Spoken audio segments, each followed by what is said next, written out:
I am at the Jackson Shell Station in Kent. It's just off Highway 167 at 84th Street. And the reason we're here today is because there have been cars lined up here all morning to take advantage of cheap gas. There are a couple of organizations here who have arranged for the price of regular to be the national average, which is $3.83. Now I know that sign says 3.82 and 9/10, but that's essentially 3.83, of course. And the reason they made these arrangements is because they say Governor Inslee and the state's cap and trade program are taxed, and they say it's a difficult tax for a lot of people to pay. They blame it for gas prices in Washington shooting up around $5.50 or well above $5 in most places. So we're going to talk to some folks here and see how they feel about this, and we will have more for you. And this line of cars I mentioned has been pretty steady all morning. They started this at 10 a.m. and it's well after 11 by now. And there's been some moments where it's been a little shorter, but generally this line has been down the street for quite a while.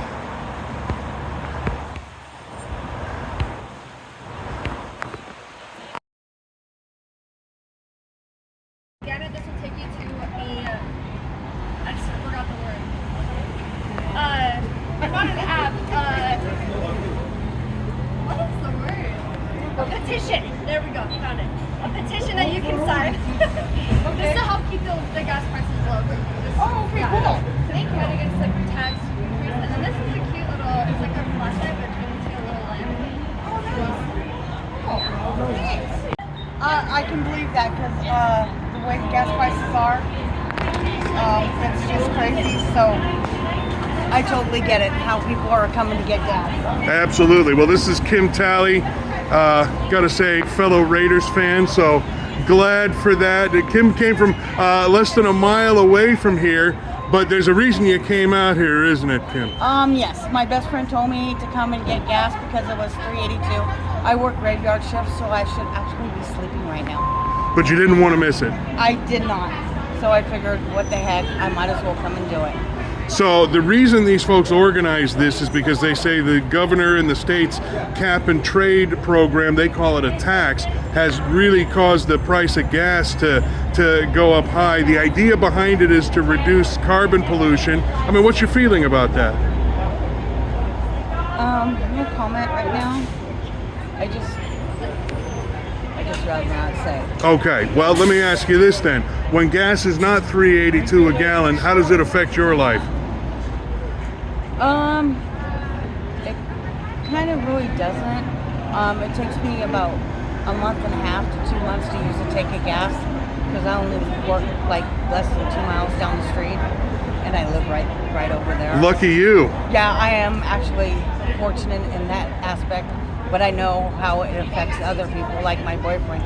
He works all the way in downtown Seattle, so he's got to get a tank of gas, every 2 days? Yeah. So he had to change the way he does things because gas is so expensive?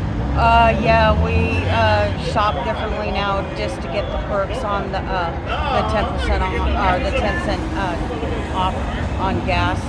I do it so I can give him my cents and all that stuff, so he can fill up with gas and all that. Have you had to cut back on spending in other areas because of it? Yes. Like I love Pepsi, so I had to cut back on the pop and whatnot, and we just got to go with more generic stuff versus what we usually buy. So it affects you when you go to the store. It's hitting you in a lot of places. Oh yeah, absolutely. Especially at the store, because the prices of groceries now are just insane. I mean, they're triple the prices of what they used to be. And then you pile gas that's over $5 a gallon on top of that. Yeah, because you got to spend $150 at the grocery store just to get 50 cents off on gas, and to spend $150, that's a chunk of change. I mean, especially, every 2 weeks. Yeah, no kidding. And with all of that, I mean, are we doing less nights out and things like that? Oh, I don't go out anymore. I can't even go enjoy a football game. Because you can't afford it. No. Unreal. So what would you like to see the state do in terms of reeling gas prices in? Bring them down. Quit being so greedy on everything. They just want money for everything. And they need to just, like the taxes on our vehicle license, that was supposed to be $45 or whatever. It's not. Just stop. That's all I gotta say. I mean. Fair enough. All right. Thanks, Kim. Appreciate that. Is this gonna be? This gentleman here is gassing up this beautiful Chevy Nova Classic, but it must be very expensive to run that car with the price of gas these days. And this is Arthur, who came over from SeaTac in this beautiful, turns out 1976 Chevy Nova. Arthur, what made you want to come over here today? Well, this is my third Shell station of the day in Kent, but this one has the best price. Hands down. Yeah, and So- I had some other stuff to do in Kent Station with Social Security, so it was a combining of the trip. All right. Wow, that's a wise move these days with gas the way it is. Now, in terms of the mileage this beautiful car gets, I imagine it gets pretty pricey for you. It does. How bad is it? Well, it's about 10 miles. It's not too bad, but it gets me there quickly and safely. Absolutely. How long have you been driving this car? Since I have another one, but this one since 2010. Wow. All right. Very good. So, did you come over here knowing that this event was happening today? I did. I heard it on the radio. Cairo News. Oh, thanks. The competition. That's all right. You are entitled, Arthur. That's okay. So, what do you think of these organizations saying that the cap and trade is driving gas prices out of control? It's hard to say because isn't it the supply, the suppliers, it's a little bit different, you know what I mean? So I'm not exactly sure how it works. I thought it was more or less the suppliers drove it. Yeah, absolutely. Well, this group is claiming that it's gone up by 60, 70 cents since the initiation of the cap and trade program here in Washington. That's it. No. So, well, let me ask you this. What do you think about state programs like this to reduce carbon emissions, even if it costs you a little more? I'm not too pro on that, so maybe you should ask somebody else. No, that's fair. Well, if you're against it, tell us why. Well, what if you don't have a lot of money and you only have an older car? Do you need to buy a $50,000 Tesla? 10 years I'll have this car, and in 10 years you can throw your Tesla away. So there. All right, very good. Arthur, thanks for that. Really appreciate it. So this is Stephen Lightnum. You came all the way from Edmonds for this? Well, I work down here. I work close. Yeah. Yep. And I was- What made you come all the way down here to line up for gas? Well, I seen a line over here when I was going through the drive-through for a burger, and I figured I'd join the party. Well, you saw the price on the sign too, I'm sure. I did. It's fantastic. $3.82. Come on down. Well, one of the reasons I wanted to talk to you is because you're driving this big, beautiful Ford F-150 pickup. Thank you. What does gas do to you when you have to fill this thing up? It hurts. It hurts because it's a 35-gallon tank, and it's about $140 now to fill it up. And it used to be $100, so it's saving me a lot of money. Definitely greatly appreciated. Well, now you're saving money today, but I mean, has the way gas prices have been, has that affected your life and the way you spend? Absolutely. Yeah. What's changed? So I got to watch my driving as far as where I go and how much time I spend behind the wheel, and I can't go on long trips because of the price. Yeah. How about other spending? Have you had to cut back on other spending? Yes. Yes. So it's like my the price of food has gone up also. So it's just it's hit me everywhere. Yep. Oh, you got it going there? Yep. And we're joined by Phil Vandervoort from our sister station KVI, the producer of the John Carlson Radio Extravaganza. And we had to follow Stephen up to the pump here from where he was in line. So Phil, you got a question for Stephen? Yep, once he gets it going.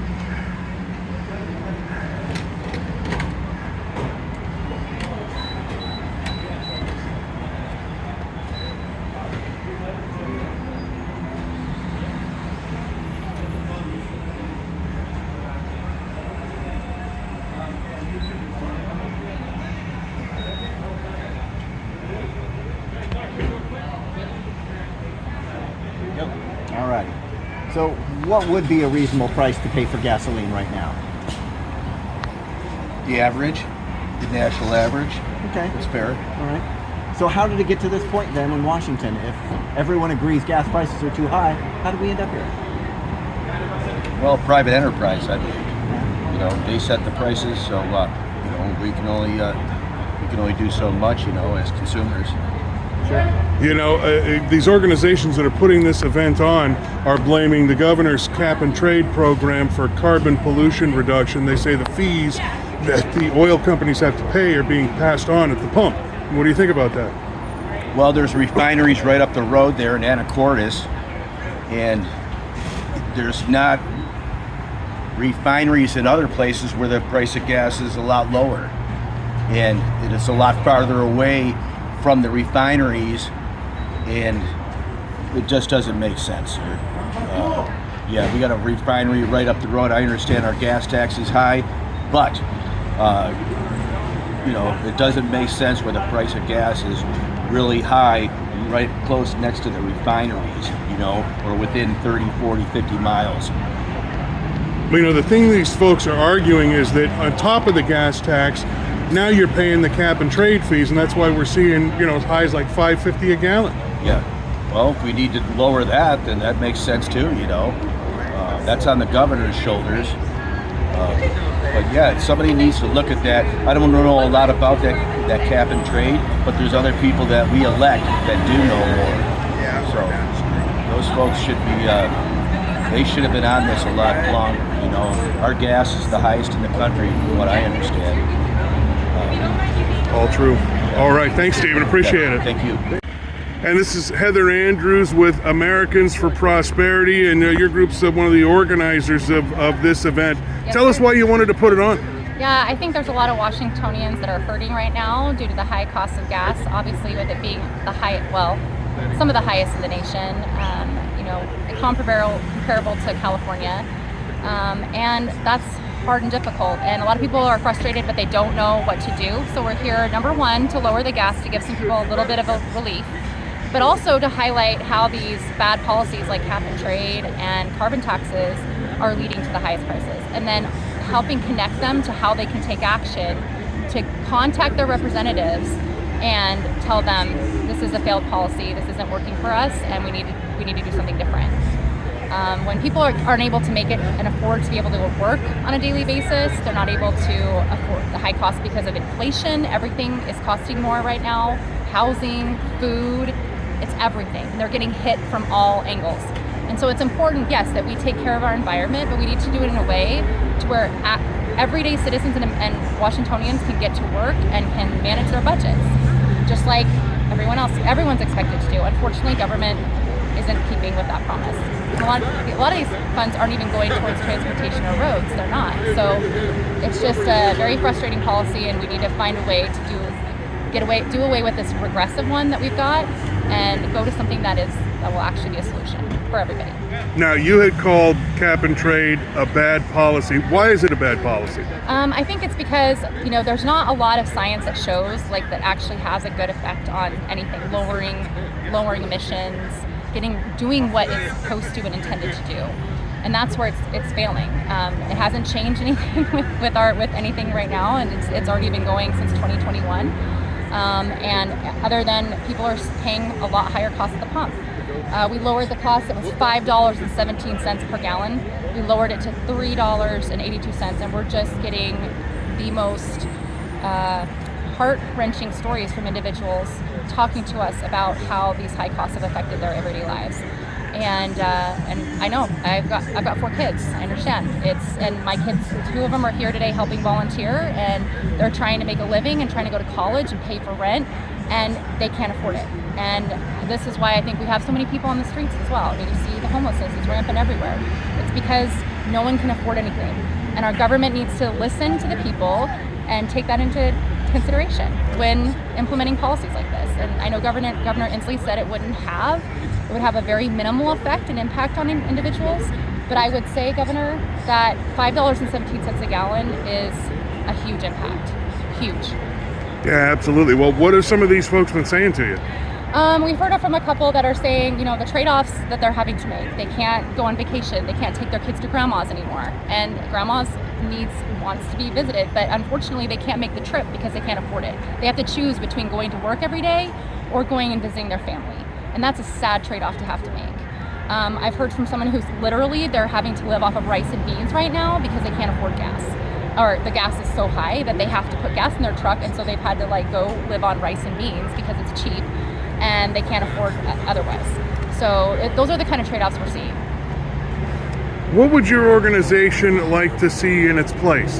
Yeah, I think that needs to be a discussion that's had in the legislature, but I think it needs to be also everyone can come together and come up with there's other countries that have come up with amazing solutions that are more free market oriented. Anytime you have government controlling everything, it's a nightmare. It never works. And so I think that they need to bring in some bright minds in the state and talk about some more free market solutions that other countries have done to solve the issue. And I know that there's a great climate caucus. It's a bipartisan one led by Congressman Curtis, actually, and he's a congressman in Utah. They're doing incredible things. It's a bipartisan effort. Why not, at a time when our country is so divided, this is an issue that everyone cares about and everyone believes is important. Why not get everyone at the table and have a discussion about how we can find the best solutions that are going to be workable for everyone? So, and you said right now everyone believes it's important. Yeah. Where does Americans for Prosperity stand in terms of, the climate and reducing carbon pollution? Well, we all live here. We all live here. We all live in this earth, and we all love the earth. And we need to be good stewards of the earth. And so we absolutely believe in being that way. Now, maybe our solutions may be different to how we take care of it, but we absolutely, our organization is 100% for being good, wise stewards. So that's what we believe. Very good. Heather Andrews with Americans for Prosperity. Thank you, Heather. Thank you. And this is Republican Representative Jim Walsh, who represents the 19th District, Southwest Washington, and is also chair of the state Republican Party. What does it say to you, Representative, that we have this long line of cars here? I mean, aside from the fact that the gas is a little cheaper than it's been. This is a great event. It really puts in visual terms the problem we've got in this state with this cap and trade tax scheme. And I know, the governor, Inslee, and Attorney General Ferguson, their latest line is, this isn't a tax, it's a regulatory apparatus. No, it's a tax, and it's driving up the price of gas and diesel all around the state. So what these groups did, a couple of kind of interesting groups, Project 42 and Americans for Prosperity, they've organized this event where they're subsidizing the price of gas at this gas station for this day, really this morning, to be what the national average is. So right now, gas at this Shell station in Kent is $3.82 a gallon. That's the national average. And most people in this state are paying more like $5.50, $5.30 a gallon for gas. And that's because of the cap and trade tax scheme, plus the existing sales tax on gas and diesel, which drive the prices here in Washington up near a national high. So this is a bad deal. And they can play whatever word games they want about the cap and trade tax scheme. It's a hardship on regular working people in Washington. Look at the cars here. These are not like Aston Martins, and well, they're definitely not Teslas, and they're not even really fancy BMWs. These are regular people driving regular cars to work, to the doctor, to shopping, whatever they're doing, and they're the ones who are being hurt by these out of control tax schemes. And Inslee and Ferguson don't care. You know, to them, this is all academic, and it's a talking point, and it's a appeal to their environmental radical base. But these people here, these are real people, and they're feeling the pain of this bad policy, and we're gonna do things to make their pain less bad. This is a quick little one, but we've got an initiative that will repeal the cap and trade tax scheme. That's out getting signatures right now. And we've got another couple of initiatives that reform other elements of the tax system in Washington and bring it back to normal. All we want is to return our tax structure in this state to something like a national average. And we can still provide roads and bridges, essential services, fund our schools.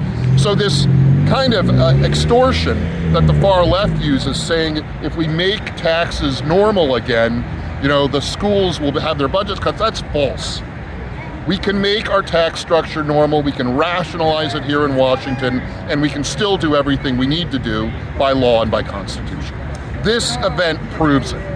Now, I hit the governor about 6 weeks ago when he did his event in Burien with this idea that, you know, in California, we saw gas prices go up similarly after cap and trade, and we had the same thing happen in Washington. The governor denies it, and he blames the oil companies for gouging. I'm interested to hear your take on that. Oh, well, I mean, that's already, he's moved off of that evasion already.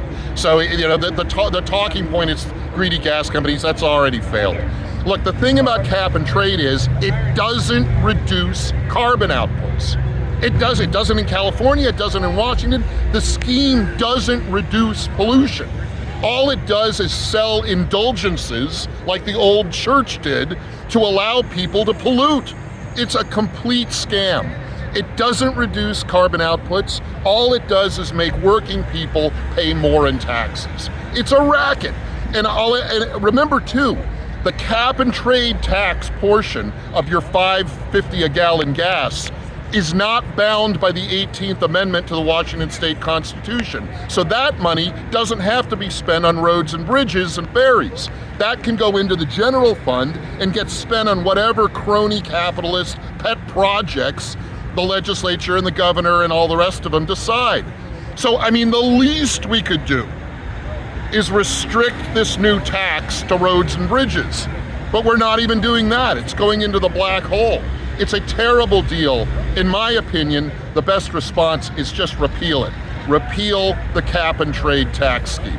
Well, you mentioned that it's not reducing pollution. Does your party have a better idea for cutting the schmutz we're putting into the air? Yeah, I mean, yes. Basically, when it comes to kind of regulatory policy, there are carrots and there are sticks. You can punish people for doing something you don't want, or you can encourage people to do the things you do want. And we can do more for carbon outputs with public policy that encourages smart development, real estate development and other, that encourages people to be more conscious about their vehicles and their commute times. We can do more by encouraging good behavior rather than punishing behavior that a few people don't like. So when you think in terms of regulatory policy and incentives, let's try to emphasize the positive, not punish and try to focus on the negative.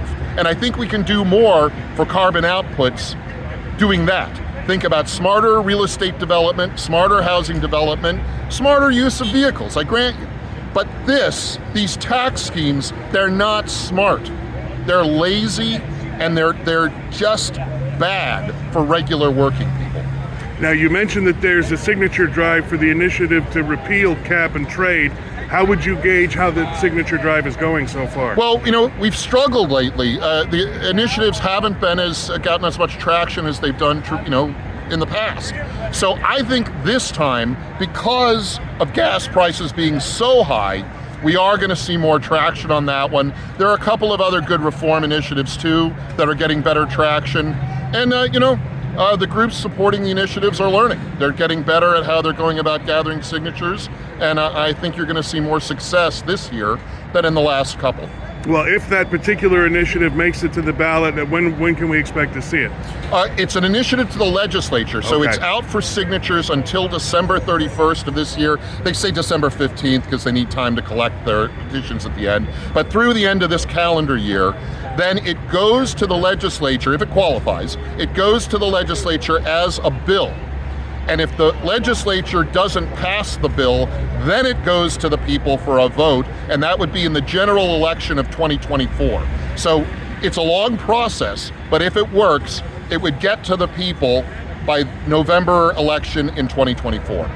So it would be, in a sense, another referendum on the Democratic Party in Washington, the majority party, as well as the gubernatorial election, which will be happening on the same ballot. I'm told there are some elections happening in November 2024 that would be synergistic with these kinds of concerns. So there could be a lot going on about a year and a few months from now. Well, and it would certainly see a lot more voter turnout because of the nature of that election. So I'd like to see that, yes. Absolutely. All right, State Representative and State Republican Party Chair Jim Walsh, thank you, sir. Great to talk to you.